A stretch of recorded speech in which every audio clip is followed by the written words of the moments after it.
Let's talk a little bit about universal design and what that means. As I do this, first what I'd like for you to do is just raise your hand as high as you can for me. Okay, now look around the room and watch this. Raise it another inch. Watch this again. Raise it as high as you can. Oh, thank you, Mr. Mundorf. Thank you. Right? Okay, thank you. Put your hands down. Interesting that I asked you to raise your hand as high as you could, and you had a certain expectation about what that was. And this morning, what I'm going to ask you to do is to kind of put your work aside. Put your daily job and your challenges and where we're currently at, and let's have an adult beverage, an orange juice, and let's talk a little bit about where are we as a profession. What does UDL mean to us, and where are we going with it? What do we have to look forward to in the next 3, 5, 10 years in terms of what's going to happen in education? We talk about this in terms of paradigms. And so paradigms means that what we currently understand shifts so radically that it just changes everything about the way we think of things. And what I would present to you today is that I think education is about ready to hit a paradigm shift, so that if you are going to be teaching for another 10 years, what education will look like in 10 years from now will be totally different than what you understand education to be today. And UDL is the heart of this. In fact, UDL is such the core of this that Secretary of Education Arne Duncan wrote a letter to Congress just a few months ago and said, the next 10 years of education reform is based on UDL and STEM. And so UDL and STEM have become the pillars embedded within the Elementary and Secondary Education Act. And so at a national level, UDL is not just another trend. There is some significant research, and that can be found at CAST.org. And CAST.org is an independent organization that is doing research towards UDL. And so important for you to know as educators that, yes, this is research sound pedagogy, and it makes a whole lot of sense. And so David Rose is primary author and kind of architect for this, and really has done some remarkable things. So I want to talk a little bit about what is UDL, how does it apply to us, and what do we have to look forward to in the future with it. And so first thing I'd like for you to do is just find somebody next to you real quick. Okay, and you need to be pairs. So if you guys, you can be 3 if you'd like. So if you guys want to turn around together, you can. I want you to observe your partner's eyes when you ask a question, okay? And the first eye movement that your partner will make is really the most critical, okay? So when you ask a question, make sure that you're looking at their eyes so that you can see their eye movement. It's either going to move up, or it's going to move sideways, or it's going to move down. And so note that so that you can tell them what it is. Now, the question has to be something where they process. They have to think. So if you ask them what their wife or husband's name, hopefully they know the answer to that, right? So it's something that they got to go into their mind and think about. So maybe a little harder question than what's your birthday or something of that nature, where you would readily know those answers. Okay, and then switch and have the other conversation. Go ahead and do that. So does everybody know their eye movement? Up, sideways, or down? Okay, go ahead and stand up for me. Everybody stand up. Little aerobic exercise. If your eyes went up, go ahead and have a seat. Okay, about 2/3 of you, your eyes went up. Okay, if your eyes went down, go ahead and have a seat. Okay, folks, this is significant. Okay, if your eyes went side to side, you're standing, right? So what does this all mean? Well, and you may go ahead and have a seat. This is a test about where in your brain you're searching for information. Okay, so this is your primary source. For those of you whose eyes went up, you're visual learners. Okay? 60% of the population are going to be visual learners. If your eyes went down, you're a kinesthetic learner. You're looking in those physical aspects of your brain. 30% of the population, 35% of the population is going to be kinesthetic learners. 60 and 35 is? 95. Good job. Math this early in the morning. So, all right. You guys are a good group. So that means 5% of the population are auditory learners, right?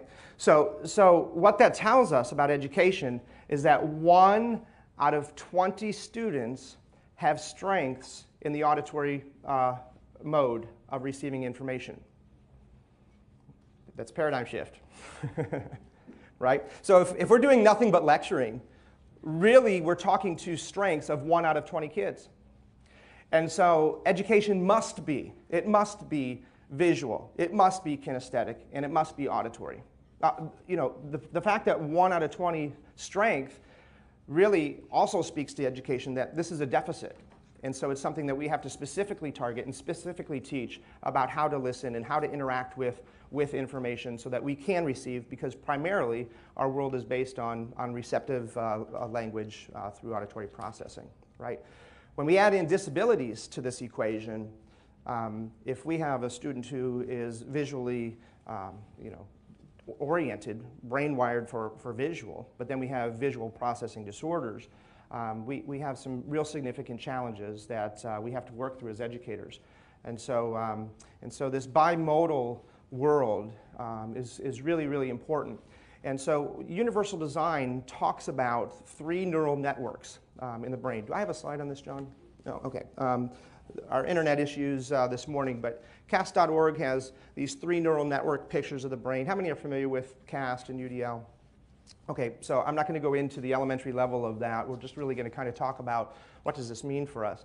But the recognition network, how do we manipulate text so that students can understand or perceive what we're trying to do, and what do they do with that, the strategic network? How do they use that information? How do they process it? How do they attack it? Do they use highlighting? Do they use note-taking?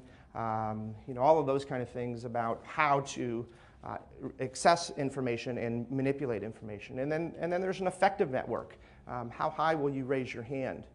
And this morning, what I'm wondering is, will you stretch a little bit with me? Will you go a little bit higher? Will you go a little bit deeper? Will you determine after this meeting to raise your hand a little bit higher?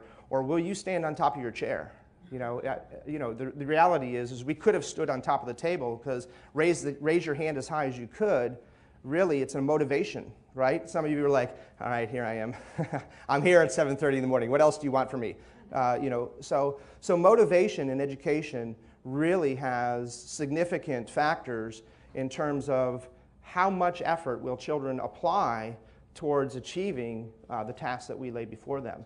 And do they perceive this as being an important skill? Because if they don't perceive it as being real or authentic or important, then their effort level is going to be very minimal. So those are the key factors with UDL. It's the recognition network, it's the strategic network, and it's the universal, and it's the affective network. And as educators then, what we have to do is begin looking at our classroom that when children are struggling, it's one of those 3 things that are broke down. And so all the other alphabet soups are really pretty clear and pretty easy for us to understand. Our differentiated instruction and RTI and MTSS and ELL and EDD and ABCD and OMG and what the, wow. But if we look at it through the lens of UDL, it becomes real simple. This kid's either struggling with recognizing the knowledge, processing the knowledge, or engaging with it, okay? And if we design classrooms and schools to be flexible in meeting those needs, then then we have a better shot at being able to make expert learners for all of our students. You have a bag of nails, and response to intervention, or MTSS as it's now being called, is certainly at the forefront of what educators are thinking about. So feel free to steal this activity and go back and bring it back to your schools. It's really based on clear, explicit instruction and multi-levels of support as you need that. So let me start off this morning by giving you clear, explicit instructions, and that is what this activity is all about. Okay, so our goal this morning, my leading question is, how many nails can we balance on the top of the nail head? Okay, and so let me define some definitions for you. Okay, when I speak about a nail, I'm talking about the galvanized metal piece that's sticking inside your wood. Okay, now this is another form of nail, but this is not the nail that I'm talking about. So you can't use these nails to balance the other nails, okay? Number two, you can't use technology to solve this problem, right? Number three, when I say balance, what I mean by balance is that the nails are not touching anything else, okay? Through gravitational pull, they are sitting on top of the nail head, okay? And when I say nail head, I don't mean the base of this. Okay, I don't mean the base of this. I mean the flat piece on top. Okay? So your goal is to see how many nails you can sit on top of the nail head. All right? Now, of course, I need to let you know what my expectations are, so I've developed a rubric for you. And so the rubric is, if you do 8 nails on the top of your nail head, you're going to get an A for this activity. Okay? 6, B, 4, C, 2, you're going to get a D. Obviously, less than 2, we're not going to be happy. But if you get a D or an F, don't worry about it. We have a remedial session right after breakfast. So we'll take care of you. Okay. Of course, we can have you stay in for lunch or whatever else we need to do because you need extra support, and we'll make you feel good about that. All right. Any questions about balance or nails or what the objects are that you're working with? Okay, great. Let's go ahead. Go ahead. As teacher mode, this is what I'm thinking. Obviously, there's behaviors going on in this classroom. Immediately, some people now are starting to lean back, and it's like, okay, this was fun for about a minute, but I'm done. So obviously, you need some RTI behavior intervention here. So let me do some positive behavior support. Come on, guys. I know you can do this. Look this. Come on, right? Do you need me to jump on? Come on, I'll give you a sticker. I will give you 10 stickers. You can have lunch with me. What do I need to do for you to get this done? Notice how they have so eloquently now abandoned my original instructions. It's like, okay, there's got to be a different way. Like, the teacher got it wrong. There's no way that we can balance nails on top of the nail head. So let's use a book, right? So now we're starting to include things. I've had people do gum and like take out nail polish and and rubber bands. It's like, kids they're getting creative. We're getting desperate. Okay, you have failed RTI. Folks, you have failed RTI, both behaviorally, I've motivated you, I've done all sorts of things. We need to go to ESE. We need to go to ESE. And does anybody know what the number 1 accommodation for ESE is? Yeah, more time on task. So, folks, you got 20 more minutes. Just go ahead and take care of that. Come on up here, Lori. I need you to hold this for me. So. Yes, you really do. You are now our special ed student of the day. So aren't you happy that we've labeled you this? Yes. So how many want another 20 minutes to do this task? No. So here's how we do this, okay? Now, hopefully you have insurance, Roger? Yeah, because I don't want to impale you. So just hold steady for just a second. Here's the way this works. If I put a nail down, with the point pointing towards me, I can crisscross my nails in this manner, okay? And then eventually what I will do is I will put another nail on top, okay, that will hold those nails in place. And I will very carefully, this is where it gets dangerous, very carefully hold those together until they're up. And now what I need you to do is hold that way out in front of you. And okay, good. You don't have open toes. So, and then we're going to set that there. Now that's kind of heavy. So you got that, right? And so my ESE kid, with a little bit of support. I'm going to move this. Whoops. There we go. There's the toe. There it is. So my ESE kid just got an A. Let's give her a hand. All right. So thank you, folks. This is a great demonstration for staff development because what was the problem here? In terms of UDL? No prior knowledge. No prior knowledge, right?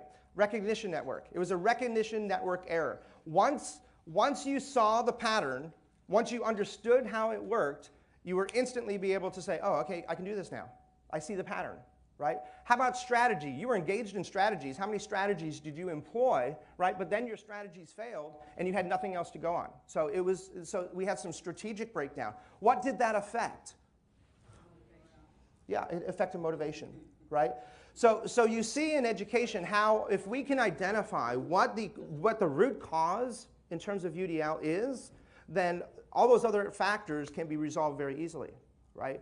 And so special ed has really been poised to really give direction to the next generation of pedagogy and style, because what David Rose originally said and started this whole thing was the answer isn't in the middle of the bell curve. The answer's in the margins. If we can figure out how to get kids in the margins to be successful, then it's very easy for us to work towards the middle and solve those issues. So what does NAIL stand for? It's an acronym, because we're special ed. So NAILS is never assume impossibilities. Learn strategies.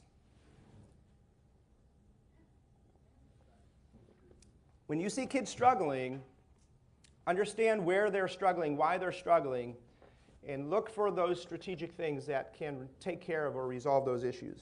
This morning, I think it's in this pocket, the question that I have for you is who wants $10?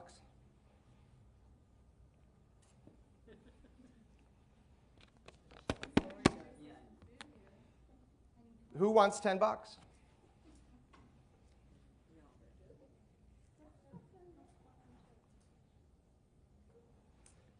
Who wants $10? I do. Thank you. You're welcome. So, no, go ahead and have a seat. Thank you. Folks, it's that motivation. Okay, it's that effective network. Yeah. Right? We have looked at the problem through the same lens for so long that we have been conditioned to believe that the way we do education right now is the way it's always going to be. And what I'm telling you is that now is the time that we have to begin to break down our past traditions and start thinking outside the box. She's been conditioned that in classrooms, you raise your hand and you do only what the teacher asks you to do. And if you take a chance, or if you do something outside of the box, you're scolded for that. And it's stifling what we're doing, right? And it's stifling motivation. And kids know this way, way better than what teachers understand this. I go in 26 schools. My partner, Sherry Wiseman, goes in the other 26 schools. And I am bored to tears. Bored, crazy bored when I go into some of these classrooms. At the heart of this is motivation. What are we doing to engage kids and breaking down those barriers? So David Rose and the folks at CAST talk about this educational research that they've been doing. And one of the things that they say is, every classroom in America is really being challenged by two things, and that is a huge diversity of students that are coming into our classroom. We're not a homogeneous society anymore. When you say you teach 5th grade, like John teaches 5th grade, do you really teach just 5th? I mean, what grade levels do you have in your classroom, John? Ranging from 2nd grade to 9th grade reading levels. Okay, so he teaches 7th grade level abilities in his classroom, right? So that wasn't true 20, 30 years ago. Collier, most of you know us for our beautiful white sandy beaches and the 2 Ritz-Carltons and the things that we show on TV. But in reality, what we have in Collier County is 60% of our students going home to homes that were English as a second language. So a huge population of migrants in our farming communities. The largest migrant population east of the Mississippi River. We have more millionaires per capita. We also have significant poverty. 65% of our kids are on free or reduced lunch. So we also have a K-12 school with 400 kids out in the middle of the Everglades. And when you go outside, you literally have 45 mosquitoes jumping on you. And so some real dichotomies, you know, of what's going on in our district. So how do you respond to this kind of diversity and challenges? And so I don't think that's unusual. I think that's what's going on in American education. The second thing that they say is that we have standards and rigorous accountability and those issues that are putting pressure on every single teacher in this country. And so how do we deal with these two major challenges? And so they say technology has the ability and flexibility to be able to address both of those needs. But let's talk about this technology thing, because technology is really, really important. And understanding something called Moore's Law. What can we expect to happen in our world in the next 3 years? And so if we go back 100 years and we look at how does technology grow, Moore's Law is something that you really need to understand if you're going to see the future. If you want to see 3 years from now, you have to understand Moore's Law, right? And what Moore's Law explains is that in 50 different categories, technology is growing in exponential growth in relationship to cost, which cost is decreasing at exponential rate. Okay? So what does that mean? Well, that means this. If you took a penny and put it on every single day of a calendar, at the end of the month, how much money would you have? You'd have 30 cents. Maybe 28 if it's February. Maybe it's 31 if it's January, March, May, July, August, October, you know, etc. So what happens is, you know, the first starting points of technology, it almost seems like we're linear, 1, 2, 3, 4, 5, 6, 7. But really, if you look at the data on technology, it's growing exponentially, 1, 2, 4, 8, 16, 32. So if we follow that, 1, 2, 4, 8, 16, 32, 64, so we're at 128 or so by the end of the week. How much pennies or how much money would you have at the end of a month? No, that's not quite exponential growth. Anybody want to guess how much money? 100,000? Yeah. No, just stretching. Sorry. Yeah, you ever do that? Oh, you breathe. I'm calling on you. Yes. So, it would be $2.5 million.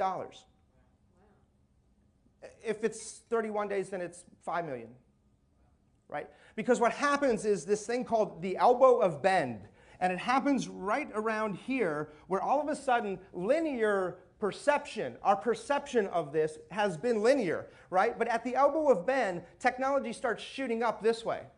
And so what happens is things like this. 2 years ago, I discovered, oh my gosh, we got to put an iTouch classroom. We got these new iTouches that we've got to put on the classroom. And so I go through our antiquated purchase ordering process system, which takes us months to get approved, right? And then it has to go to the board and all this stuff. And so 9 months later, I finally get the approval to implement an iTouch classroom. And a month before I'm about ready to get this signed by the board, they come out with this thing called an iPad. Have you heard of these?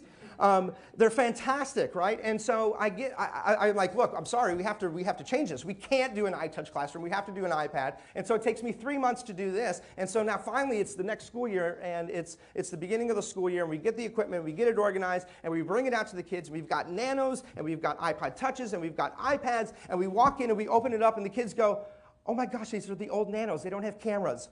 And I'm like, you little less. No, I didn't say that out loud.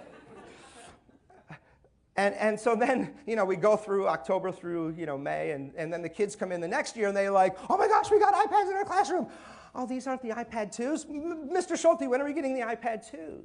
Right? So the rate of change that we're seeing since PC was introduced to mobile phone to internet growth in 1998 to where we're at now, we're going to have to get on the roof to show you that iPads are calculating at 10 to the 14th power per second, which means if I take my phone out and I'm sending signals up to 3 satellites, and it's calculating algorithmically where I'm located on the Earth, because it can triangulate 3 satellite signals, and I walk across the room, and it can tell me in instant time that I now have walked 10 feet. So what can this device do when it's calculating at 10 to the 15th power? And in the next 3 to 5 years, all of mobile technology and all of the costs and all of the things that we're accustomed to now is going to be 1,000 times more powerful. And so I'm not planning for the problems that we've had in the past. I'm getting excited about what is about to happen in education. What's going to happen in 3 years? Where are we going to be at in 3 years? What will education look like? It's fascinating. Folks, this is a fun time. We didn't have iPad presentations at ATIA 2 years ago, 3 years ago. And this year we're talking about switch accessible iPads, you know? So accessibility issues, those barriers in recognition, those barriers in strategy, those barriers in engaging students is now. It's today. It's possible. John's doing it. And so it really brings up this really interesting dilemma for us. Because John is a 5th grade teacher, and he's got 4 other teammates. And so if you're the 5th grade student that gets John, what's your reaction? Yes. What's the reaction of the other 4 classrooms of 120 kids? Right? And so then Apple does something like, oh, we're going to give you a free storage space so that you can build your whole curriculum online, and it's 24/7. Free. We're going to give you book builder so you can build books. Free. We're going to put it on your device. Free. And so I think next year we'll begin having conversations about how immoral is it to not give children these kind of tools. We would give them antiquated books over what's available. And if I'm in a different class other than John Mundorf's, I don't think you're giving me the education that I deserve. And that brings up another moral issue, because my pay now is based on my performance with students. And if you're asking me to do surgery with a hacksaw and a chisel and a hammer, and John's classroom is gaining 30 words per minute per quarter across the board, ESE and Gen Ed classrooms. Is that right? Is that 30 words per minute? We did about 80 words over the school year. Okay, 80 words per minute increase in fluency over the course of October to May as a result of the project that we implemented. And if you don't give me this, and this is the tools that I need, and you're basing my pay on this, it's going to be some interesting conversation, folks. Because I know it works. Now, we don't have all of the research to prove this yet, but it's coming. And there are school districts across the country that are going to cloud technology and being able to instantly verify and identify issues and respond to those kind of things. We have districts across this country that are going to bring your own devices to one-to-one application. And the cost of these things is going down exponentially. And so I just read an article about Raspberry Pi. This is an organization over in the UK who just manufactured a computer for $25. They can now effectively create a computer for $25, you know, operating system, the whole 9 yards. So, you know, that's that exponential decrease. So I don't buy into this argument that, oh, well, some kids don't have this. If we look back at where we've been over the last 60 years, we're going to accomplish that same amount of growth in the next 10. It's absolutely a fantastic time because technology allows us to present material in recognition manners in multiple different ways. It allows us to present multiple different strategies for students to learn how to be successful. If you can't read text, that's no longer a barrier. We know strategies that can help students in those situations, and so now it's motivation, right? So go out into the vendor hall and start looking at things through new visions, through new goggles. Where will you be in 3 years? Thank you.